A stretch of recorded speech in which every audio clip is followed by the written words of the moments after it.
Hello, hello, hello. How are you guys doing today? It is currently 1:19 p.m. on Saturday afternoon. It is sunny outside, clear blue skies. I don't see a cloud in the sky anywhere. 43 degrees. It is beautiful outside. Could be just a little bit warmer. I had the heat on earlier, and then it got so hot in here, I was like, oh, I gotta turn the heat off. I was talking to my sponsor on the phone. We were supposed to do the rest of my inventory tonight, but she wants me to work through these 3 columns so that she and I just have to do the 4th column together. So I'm gonna do that, and then we're gonna meet up sometime this week or next weekend and finish my inventory. So, yeah. Went to bed last night at like 11:30, and I was like, I need a good night's sleep. So, got an entire night's sleep. I feel very, very rested today. I'm in a great mood. I'm positive. I'm happy, joyous, and free. Got my Starbucks already. I actually just got this grande butterscotch, I was gonna say. Brown sugar, oat milk, espresso, shaken espresso, for while I'm vlogging, and then I might get something afterwards depending on how I'm feeling. So, if I feel like I need more coffee afterwards, I might get some more coffee. But for right now, this is it. How are you guys doing today? It's so sunny, and then all of the trees are bare, and it kind of looks like fall. It reminds me more of like October today than March. I don't know why. Because, you know, usually like when spring starts happening, you start seeing like the green of the leaves and stuff like that. Not seeing a whole lot of that yet. At all, actually. So, it was interesting because we live really close to like this nursery, you know, like this plant nursery and outdoor thing, and I love the store. I always go in there and look at all the stuff that they have, but they're extremely expensive. But their mulch is really cheap, and it's typically where we get our mulch from. And when I think it's like, I think the one that we get is like $3 a bag. Is that cheap? I feel like that's cheap for mulch, but maybe I'm wrong. Anyway, I think this year, because I want to get some bushes on our walkway, I need to find a landscaper to come out and give us an estimate. And I'll probably have them mulch it and clean it up if they will do all that. But anyway, I was driving by there the other day, and I noticed that all of their mulch bags are out. And I was like, well, people must be working on their yards already, which is kind of crazy because it's still cold outside. Usually, I think people start working on their yards like the beginning of April, right? I think people are ready for spring and summer around here, though. You know, even though we had that bad, like, snow, and those, like, really cold days, it only lasted for, like, a week or two. Like, we didn't have tons and tons of bad snow, other than that. It's not like it was like months, you know, but we did get a little bit this winter. So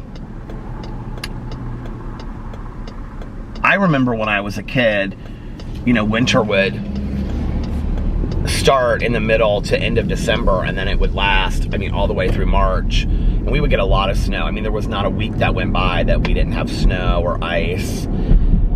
And now it really seems kind of to last like the end of January to like the middle of February, and that's it, you know?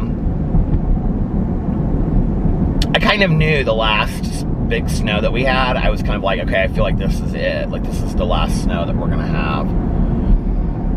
But anyway, I think all this week is supposed to be in the upper 40s to upper 50s, which will be nice. Last night, I like didn't really do a whole lot of anything yesterday, and it was nice. I just kind of relaxed and I listened to my audiobook. I'm really, really into this audiobook. It's called Betwixt, and it's by Dorinda Jones, and she's the one that wrote A Bad Day for Sunshine, which is interesting. I was telling Alex this the other day. That was the first kind of like cozy, I don't even know if you consider it a cozy mystery, but it was like the first cozy mystery that I read last year. Cozy mystery. And that was like what started me reading all these cozy mysteries. I have to roll down my window a little bit, it's so hot. And so now I'm reading, this is her new series. I don't know what the series is called, but this is book 1 in the series, and it's called Betwixt. And it's really short. It's like 6 hours and 45-minute audiobook. And it's about this woman that is like gifted this mansion in Salem, Massachusetts. It's really good. Like really, really good. I said the other day that it reminded me of this Misspelled series that I read the first book in, but it kind of like the basic premise of it, but then other than that, it kind of goes into a lot of some other deeper stuff. But it's really good. So anyway, really into that. Was listening to a lot of that yesterday. And then Alex and I went to, he worked, and then he went to hot yoga afterwards. And then we went to, he came home and took a shower, and we got the dogs fed and all that kind of stuff. And then last night was actually their last day of their pain medication, which I guess is like not really pain medication. I don't know. It's, when I asked her what it was like, she said, or what it did for them, she said it was like doggy ibuprofen. Ibuprofen? I can never pronounce that word. And she said, but you can't give them ibuprofen. She's like, this is just for dogs. And I was like, okay. So we were supposed to give it to them until it was gone. And last night was their last dose of it, which was like a week later. So they seem much better. This truck in front of me is like, can you hear it? It's like, but anyway, they seem so much better. Boo Radley was super playful the last 2 days. Tucker seemed like 100% better from like Thursday to Friday. He's not like messing with his mouth as much, and he seems like so much happier. So I don't know, I feel like they're kind of like almost fully healed at this point. I think Tucker's just trying to figure out what to do with his tongue still. Because he'll go, and then he just kind of sits down like he doesn't know what to do with it. It's cute. And then, so then we went to my brother-in-law's, because it was my sister-in-law's birthday yesterday, and had cake and that kind of stuff, and that was nice. And then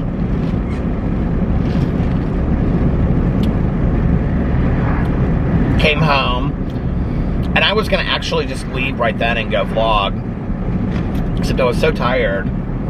So I was like, I think I'm just going to go to sleep, and if I wake up, I'll go vlog. I think I may have set an alarm, but I don't. I set the alarm, and then when it went off, I just turned it off, and I was like, I'm just going to sleep through the night. This truck in front of me is acting so weird. He's like pulling up real fast and slowing down, and then he just put his hazard lights on for like a couple seconds, and then he turned them off. It's like, what is going on? Maybe he's test driving this truck. Except for this truck looks old. Doesn't look like something that you'd be test driving. Anyway, I talked to my sponsor on the phone. Did I just say this? I feel like I just said this. Maybe it was because I was talking to Tanya about it. It was like, talked to my sponsor, and then I talked to Tanya. I was gonna do inventory with my sponsor tonight. We were gonna like get the rest of it done. And she really wants me to work, so you do it in columns, and so she really wanted me to get the first 3 columns done of each thing, and then so she and I could just do the 4th column, which is what you're supposed to do. But before I had just like listed the things down. So she was like, well, I really think that we could get a lot more done quicker if you had the first 3 columns done. She's like, do you understand how to do it now? And I was like, the way that she does it, because she does it a little bit different than other people do. And I was like, yeah. So I've got to work on that sometime this week, and then we're gonna get together, and I'm gonna, and then we're gonna do the rest of the inventory.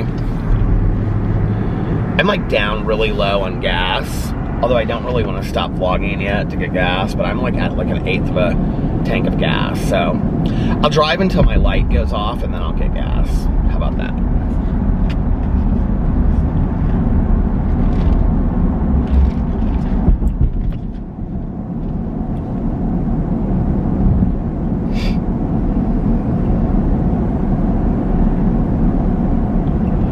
Yeah, we're like in that period where it's like in between like winter and spring, and that period in Indiana is probably my least favorite period of the year. It's like, it's just warm enough in the day to get you excited about spring around the corner, but it's cold enough at night that it reminds you of winter. And you're not getting any snow, so if you get precipitation, it's just like a lot of rain. And the rain just makes everything messy. You know? That's what it reminds me of. Or that's what it is for me. I like when spring, it's like every day you wake up and it's like 60. And you can get excited about summer being around the corner. And then you wake up for that 1 week and it's like upper 70s, you know? Indiana weather is so weird anyway. It's like, we always have that, what's that Neil Young song? Oh shoot, why can't I think of it? Not Harvest Moon, but it's something like, oh shoot, what's the word I'm looking for? But you know, like, summer will be over. What's the word I'm looking for? It's like when you have the really warm days in fall, but it's like summer will be over, and then like in November we'll have like 2 or 3 days in a row where it's like 80, you know?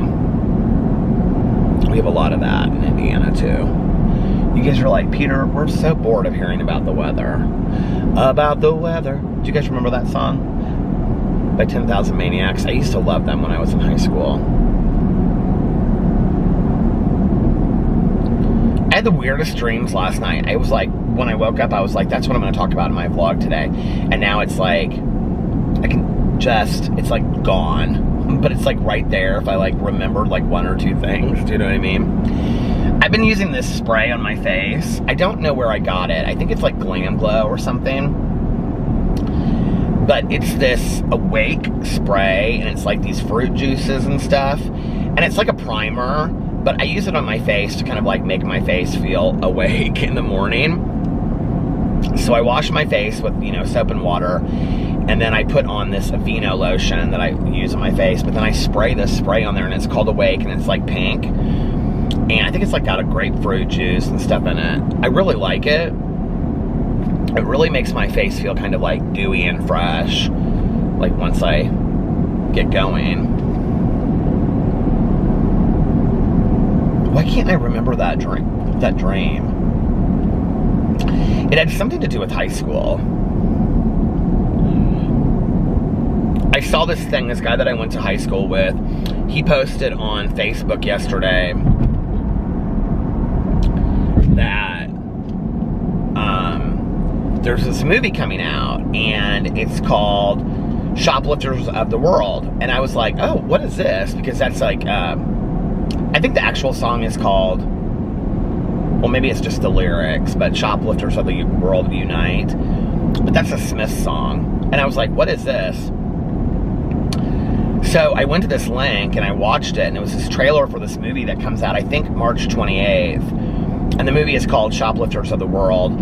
And it's about this guy that, like, hijacks or takes over this radio station and makes them play, like, 20 Smith songs over the course of this night. The whole thing is inspired and told to these 20 Smith songs. And it's kind of like this rebellion movie. It, like, the trailer reminds me of, like, Pump Up the Volume or something from, like, when I was in high school. And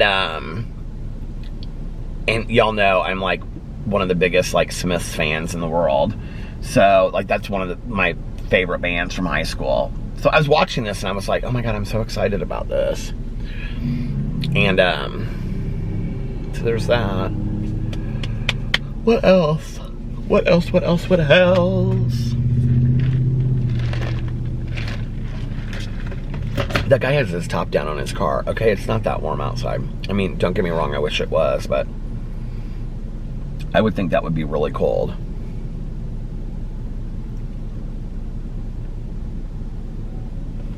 Why can't I think of this dream? What dreams may come. Have you guys ever seen that movie? There's parts of that movie that are really good with that Robin Williams movie, but then there are parts that it gets like really sad.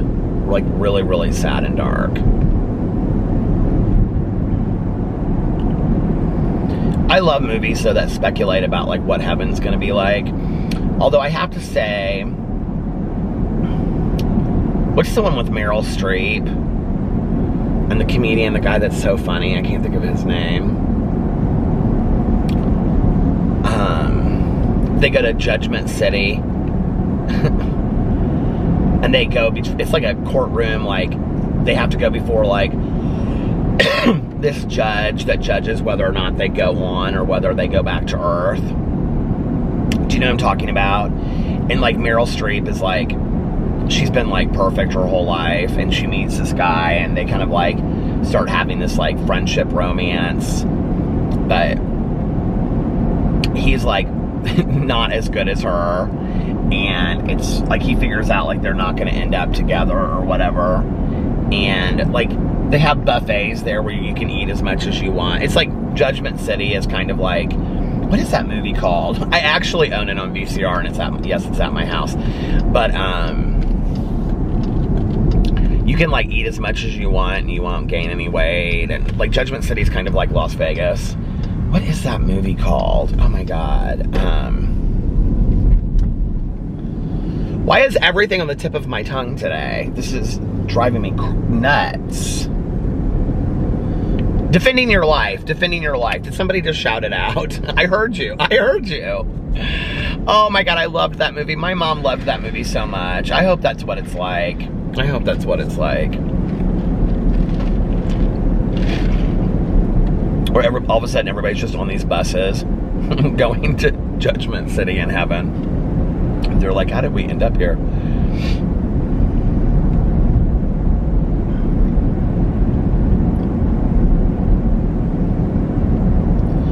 Carlitos has one of those. It's not a skateboard, but you know, like one of those hoverboards that you like sit on and you go like, you can go forward and backwards and whatever. He like goes around their house like it's nobody's business. But anyway, so Alex gets on it last night. Alex thought he was quite the expert. It was cracking me up. And he's like, get on this. And I'm like, no, I will totally fall off. What's so funny is, years ago, our friend, I was gonna say our dog, our friend, we were like, her son had one. God, this has been forever ago. This would have been like, well, like when they first came out, those little hoverboard things. And so everybody was like, do it in the living room. Like they were doing it in the living room, trying it. And they had a dog at the time that like would like bark and bite. It was really an older dog. It was a sweet dog, but like if you scared it, it would like come at you. And so everybody was like, try it. And I was like, I will fall off that thing. And they're like, just try it, it's fine. And I was like, no, I really don't want to. And so finally I was like, okay, I'll try it. So I tried it. And of course, like the dog is standing like right next to me while I'm doing it, right? And I'm like doing this hoverboard thing. And the dog like bit me in the leg. They felt so bad. They were like, oh my God. I was like, it's my fault. I was like wobbling around. The dog was probably like, what is going on right now? So I don't get on those hoverboards anymore. I've learned my lesson. I've learned my lesson that there are some places that I don't belong, and a hoverboard is one of them.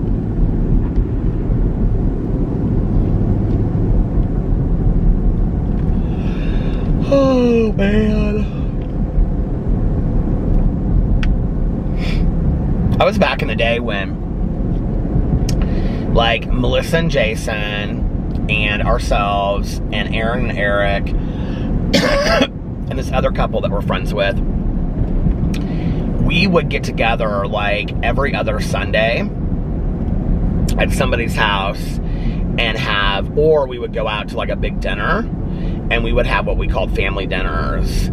And it was usually around like a sporting event being on TV or Postman. It was usually around like a sporting event being on TV or something like that, you know? But sometimes not. Sometimes we would just, you know, like it would be like a big chili dinner like Melissa or their friends would have or whatever. We still get together for stuff. Like Aaron and Eric usually host Friendsgiving. And Melissa always does... Well, Melissa always does Halloween.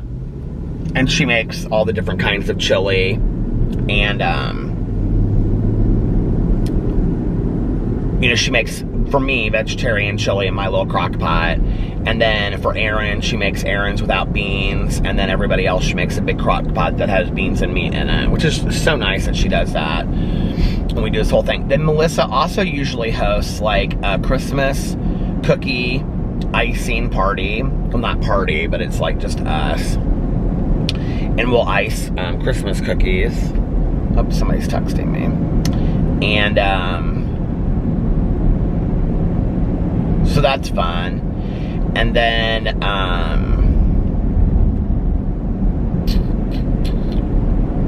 I think that's it.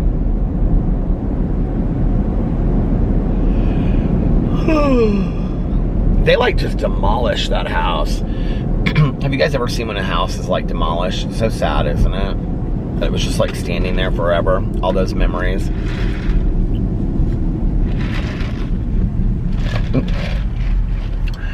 Of course, in my head, that lives in true crime always. I immediately go to the houses that are like demolished because they were true crime houses. Like, I think John Wayne Gacy's house was demolished outside of Chicago. And you know what's really weird? Is that if you look up articles, people have seen a figure that looks like John Wayne Gacy staring out of this. Like, they've rebuilt a house on top of where his house used to be. People have seen a figure that looks like John Wayne Gacy staring out of the second story window. Isn't that so weird?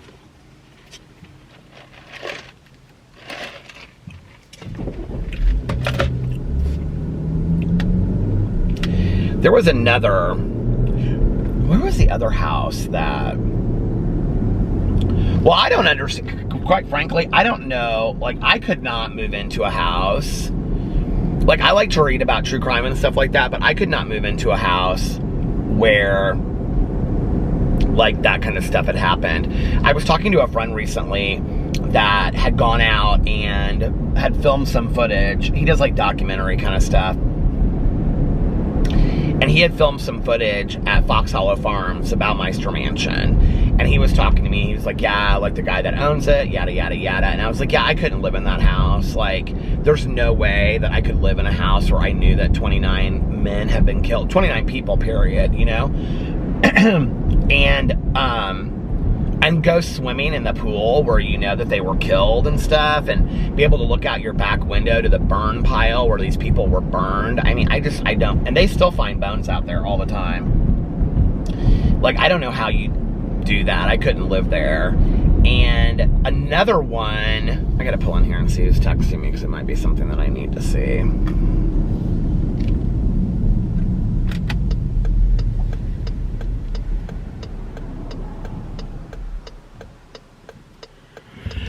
This is my husband sending me pictures of something that, some pair of shoes that he's thinking about getting. Like, I can't imagine living in Chris and Shanann Watts' house in Colorado. So I saw some video or something where they were saying, like, the people that live there now, or the people that lived there, I don't know if there's been more than one person that's lived there, but they would hear, like, sounds of the little girls, like, in the house. And I'm like, I can't imagine living in that house. Like, that is, I couldn't do it. There's no way.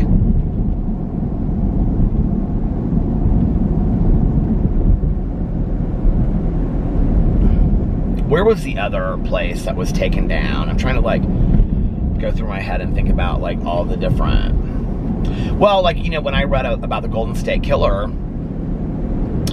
and all of these people that he had terrorized in their homes, you know, and I understand that it's like, I wonder, like, if there's a way to, like, work stuff out with, like, mortgage companies and stuff to get out of, like, you know, whatever, because if I can't imagine continuing to stay in the same home that you were, like, terrorized in, you know?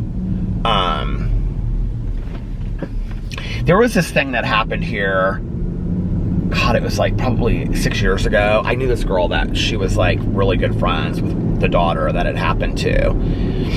And it was really scary because it happened probably 5 minutes from our house. I mean, in all truth, like if I got in my car and started driving, it was probably 5 minutes, if even that.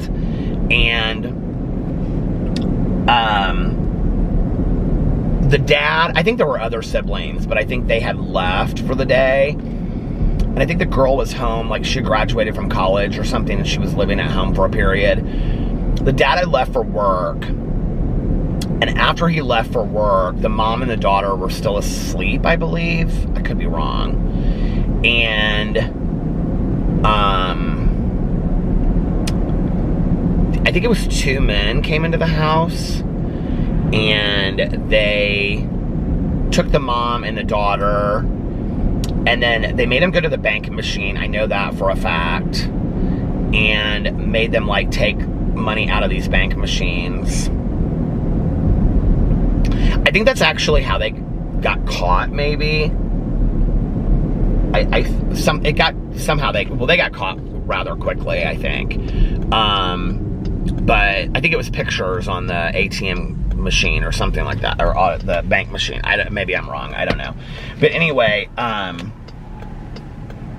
this mother and daughter were killed, and they like robbed the house and like made them go through this ATM machine. I think they were like, they made them get completely naked and then like took them to these like this bank machines. It was horrible. It was this horrible thing that happened. And it was interesting because, you know, it didn't really get a lot of like news coverage in Indiana or Indianapolis. Like, they didn't talk tons about it. They didn't, you know, it wasn't like it got all of this unbelievable coverage.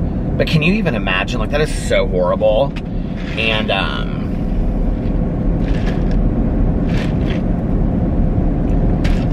yeah, I feel like that was like 4 or 5 years ago.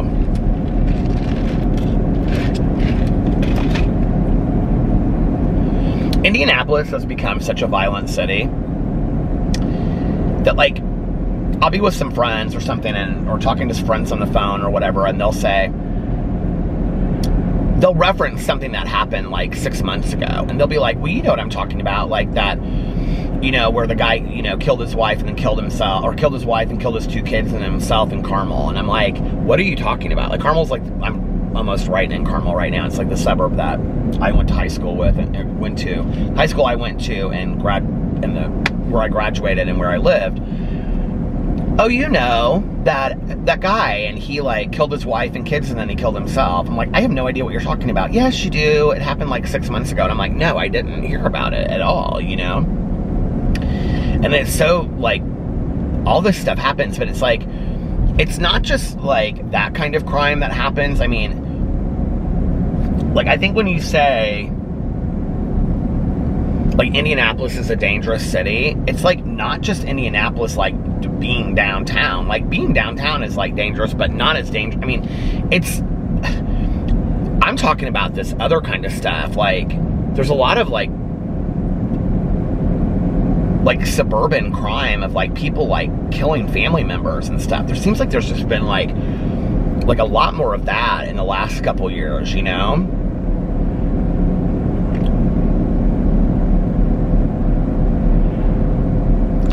Do you ever, like, if you're somebody that watches a lot or reads a lot of true crime, do you ever wonder, like, right now, I remember when I read The Golden State Killer, and one of the statistics that she said, it was either in The Golden State Killer or Evil Has a Name, and if you've read The Golden State Killer but you've never listened to Evil Has a Name, you need to listen to it. You need to get Audible just for that and listen to it.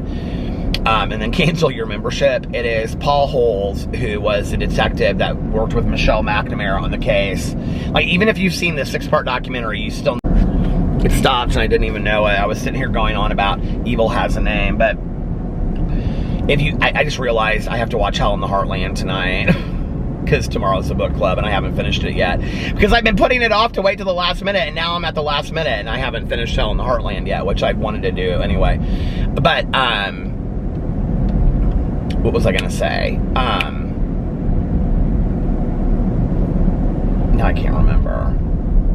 Oh, if you don't have Audible, just download it just to listen to Evil Has a Name by Paul Holes. It is so it's not just him that did it, but it's several of the investigators, but he's the one that worked closely with Michelle McNamara, and it is so fantastically done, and it has a lot of the victims and the survivors and the families of the victims' stories in there and their voices. It's just really, really well done. But in there somewhere, in that one or in Michelle McNamara's book, they said, or maybe it was the Israel Keyes book, American Predator, maybe it was that one. They said that at any given time, there are 100 active serial killers in the world.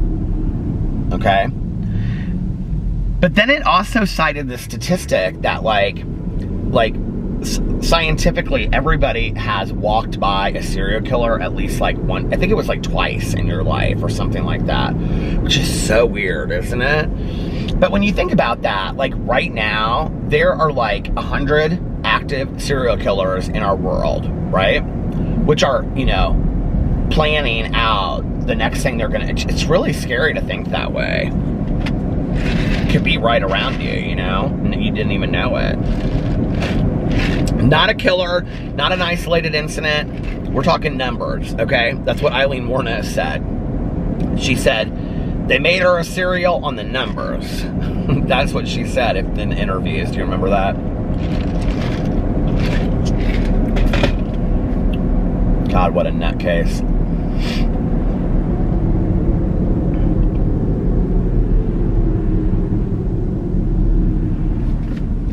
Eileen Wuornos is somebody that, I was so interested in for so long, because I feel like Eileen Wuornos is, she was a throwaway person, when she was growing up. She was homeless, living in the woods, and people in the neighborhood knew that and allowed it to happen, number one. Number two, she was the epitome of untreated mental health that slipped through the cracks, in our system, in our society. And I felt bad. I didn't feel bad for her. I didn't feel bad that she murdered these men. I thought that was atrocious and horrible, right? I'm sorry, but you can't be self-defense in 9 cases or 7 cases or whatever. But she intrigued me from the point of view of, I think she's an interesting case to discuss. Could it have been preventable? Had the system not failed her, had she gotten appropriate mental health treatment, had she gotten appropriate housing or addiction treatment, would she have turned out the way that she did, okay? Or is it not preventable? And I think she is, because sometimes when you read about these people like Israel Keyes, which I do think that a lot of Israel Keyes, the way that he turned out, although, on the flip side of it is, I don't know. I think maybe Israel Keyes was a psychopath that had deep religiosity as an upbringing, and that two together kind of did not make for a very good mix. But when you look at a lot of these people, it's what turns it for them, or what makes it, where in their head does it go to this place? Whereas she felt so justified in what she did. It wasn't thrill kill, she even refers to that, I think, at some point. It wasn't about that for her, and I thought she was an interesting case in discussing murder and violence in society today.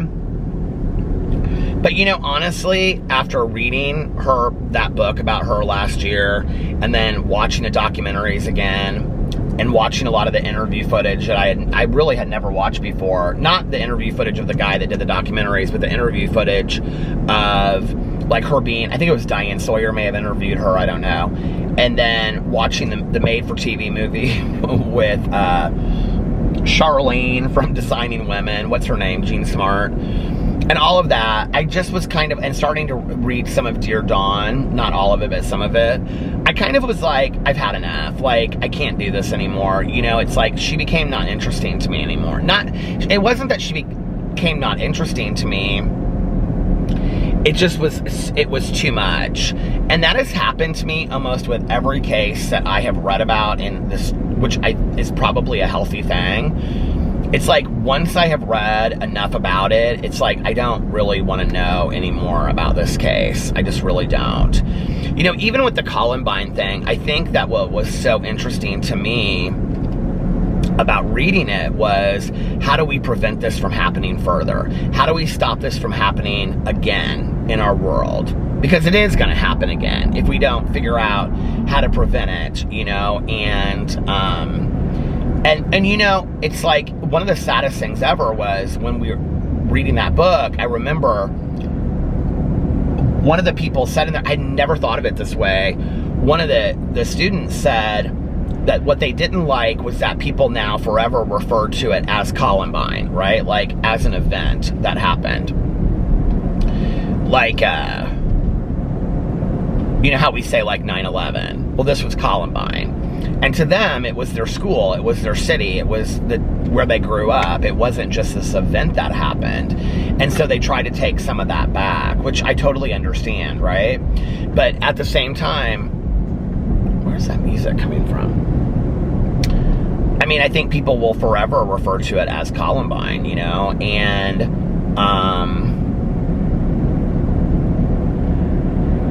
I think the importance of learning from it is like where, at the end of the book, he was talking about the Virginia Tech shooter, and he said that David Cullen, who wrote Columbine, he said, and I didn't know this, that in that guy's manifesto, that he basically said that Dylan Klebold and the other guy, I can never remember his name, which they put all the blame on the other guy anyway, that he was like what had inspired him. You know, like, we needed to be talking about that, like, and looking at how to prevent it in the future. Because if we don't, it will repeat itself.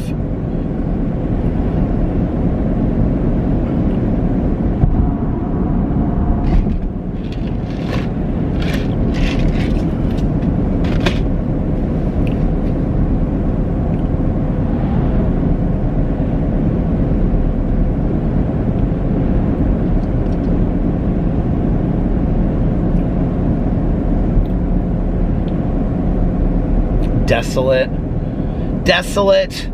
Look at this over here.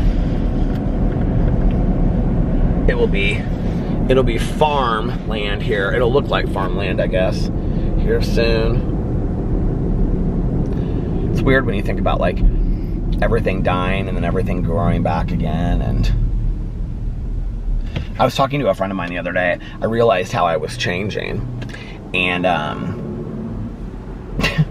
like, I never thought I would say this, and I'm sure I will say the complete opposite. So if you're somebody that fact checks me, you can fact check this day right here where I say it, and I'm sure I'll change my mind down the road. And as a human being, I have the right to change my mind. But I was talking to my friend on the phone the other day, and she said, we're talking about the weather, and she said, well, I love Indiana weather. Like, I love the snow, and then how, like, one day you, like, wake up and it's, like, you know, a foot of snow outside, and the next day you don't know when it's, like, 70 degrees. And you know what's so funny is, and I used to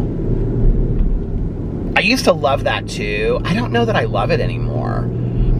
Oh, she said to me, she goes, I'm not sure I believe in, like, she was talking about, like, not being super motivated. And she was like, well, I thought maybe, you know, it's like this seasonal stuff.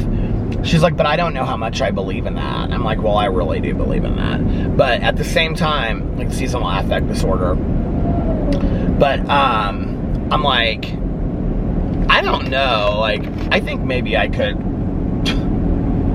live in like Florida or somewhere warm like 365 days a year and be just fine. I really do.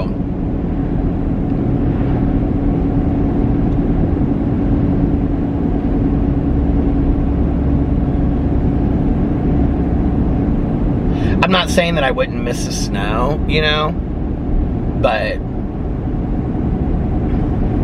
maybe I've had enough snow. Maybe I've had enough winters like this.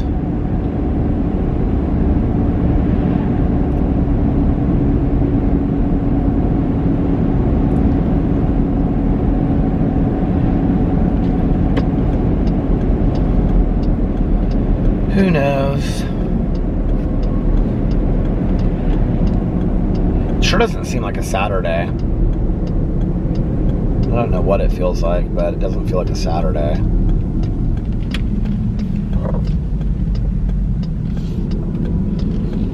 I can't believe that my like gas light hasn't gone on yet. I'm sitting like right at 1/8 of a tank of gas, or like right underneath it.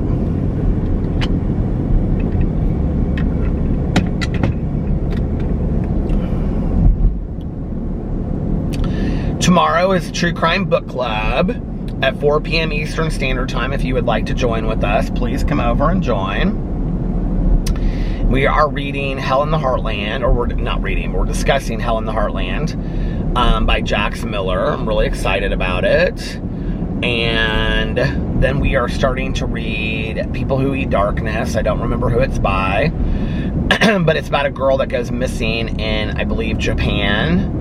And then they find her, and it's like, it's supposed to be very much like fiction, but told, like, non-fiction told as fiction. Did I say that right?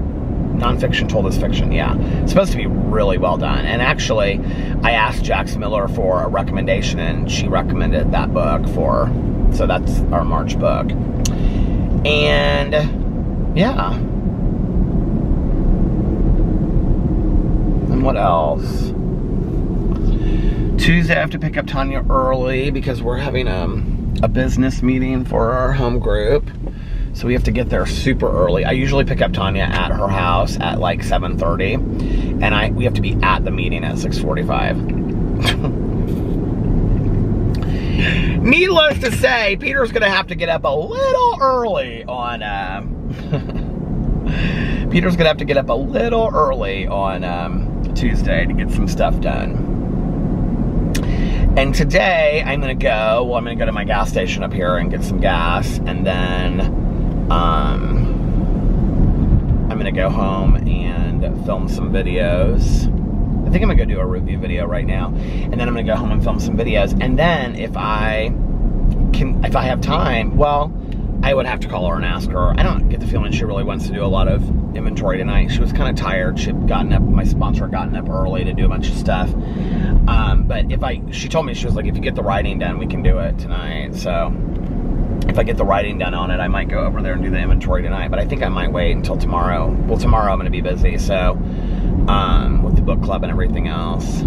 So Monday, I will, probably do my inventory on Monday, and then we'll probably get together like Wednesday or something and do it.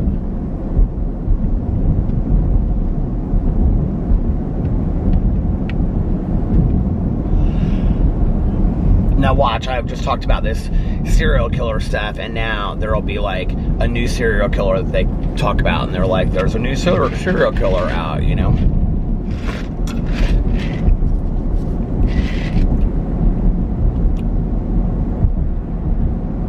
I can't believe we're almost done with the first week of March already. It's crazy how time just goes by so quickly.